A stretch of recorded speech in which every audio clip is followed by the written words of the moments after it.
today on this fine Sunday morning.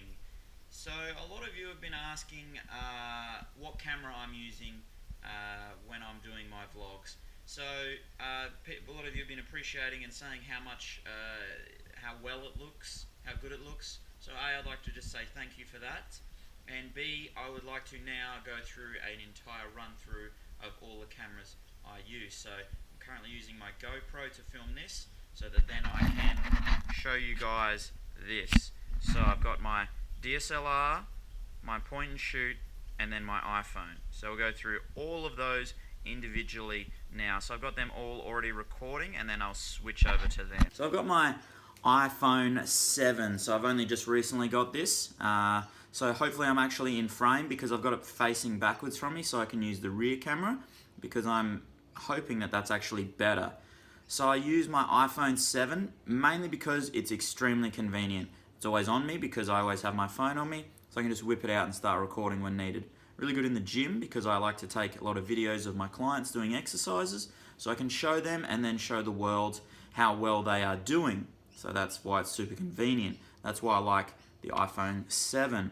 So I've seen other people using the Samsung, it'd be like the S7, and that looks really nice as well. I believe that potentially is a slightly better camera in some ways, but because I've got all Apple stuff, I like to keep it nice and simple and go for the iPhone. That's why I've chosen that. Next, here we have my lovely G7X Mark II. So this is my most recent purchase of a camera. I really like this one because it's small, it's convenient, it has the flip up screen so I can look at it now and then see if I'm in frame, and it's just super simple to use. The problem being it doesn't have an external mic like my DSLR, which hopefully when I change over to that you will see the difference. So this is very good because it does have a very good camera and it does have optical zoom, so I can zoom in or out and in.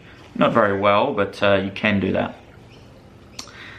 So you can do that on, it has the little top, that's actually probably better up there. So that's easier there and on here. So it's super easy, super convenient. I really like this camera. I'm very happy with it. Of course, got it from Ted's camera, from Lisa, so she hooked me up. So I definitely recommend this one. And then we move over to this big guy over here. So this is my DSLR, it's a 70D. I upgraded from a 600D. Just had a lot more capability in the upgrade. I've actually now gone to an 80D, which is like a newer version. And now I've just got the new lens on this, which is a 10 to 22 millimeter Canon. So the advantage is I'm extremely close to the camera now, and it's showing all of this, which is good. So when I'm holding it, I don't lose anything. With my point and shoot, it's because it's only 24 to 100. It's a lot closer, so that's the difference. And then another big difference is I've got a microphone on top that's a shotgun microphone, so hopefully the audio is really good compared to the G7X because that has no external mic capability.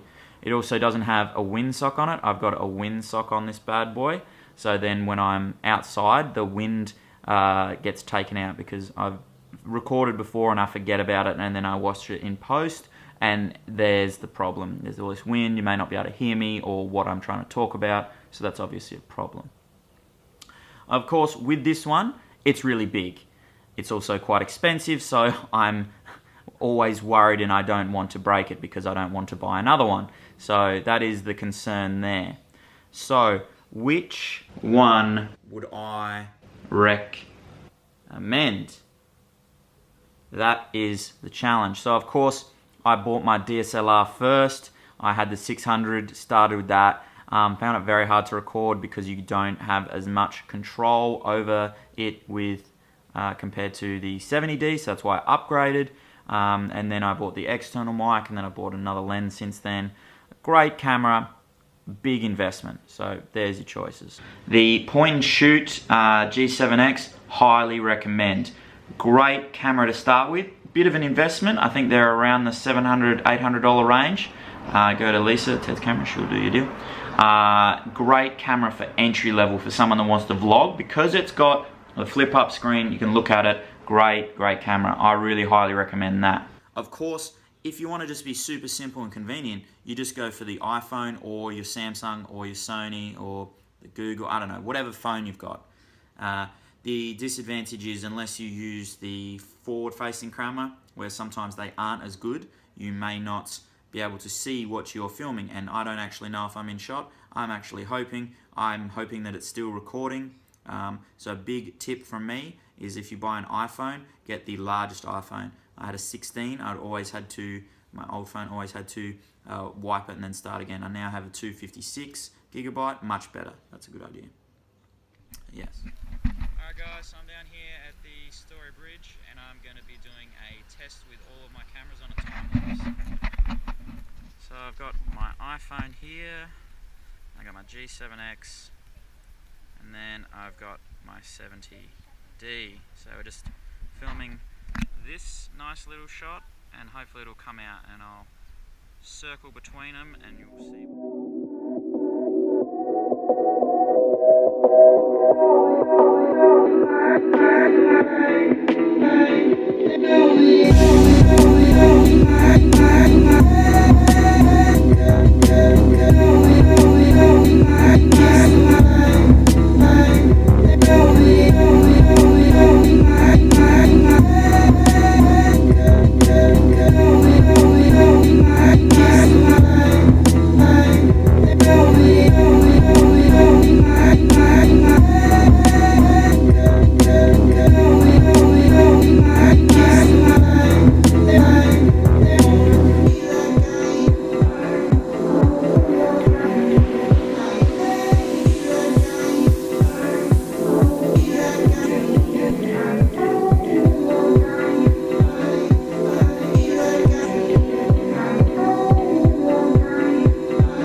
So I'm sitting here now and I'm editing up my video, so I just thought I'd give a quick note on what I've seen so far. So my iPhone was very hard to frame and you can obviously only see half of me, which is alright, but that's okay, that's something to work on. Also the audio, mainly with the GoPro, but there's a lot of difference between the different cameras. So now I'm actually shooting this on my 70D again, so I've got the big shotgun mic on, so hopefully the sound is really good because I'm cooking something in the background, so hopefully you don't pick up that noise, where the G7X will pick up everything around. Now I'm editing the video and I just thought I'd talk about it real quick. So I'm using my MacBook, which I've just gotten back today, with iMovie. So I really like iMovie because iMovie is super simple, it's intuitive, and you don't have to work too hard to figure things out. You just drag and drop things in, and then you can cut and paste and shorten clips, and then you can add in transitions. That is literally all I do when I film stuff. I drag in media, put it down here, shorten it so I can get everything that I want, and then I just add in a transition, and then I add in some music. So super simple. Alright, with all that said and done, that's how I like to make my movies. So there's many different ways to skin a cat, that's just how I do it. So I've got a bit of gear, so I like to use some different stuff for different reasons. If you'd like any more information on any of the stuff I use or how I do it, please feel free to ask, but I hope this has been quite helpful, and if you're thinking of doing it and getting into making videos, my simplest tip would be to just do it.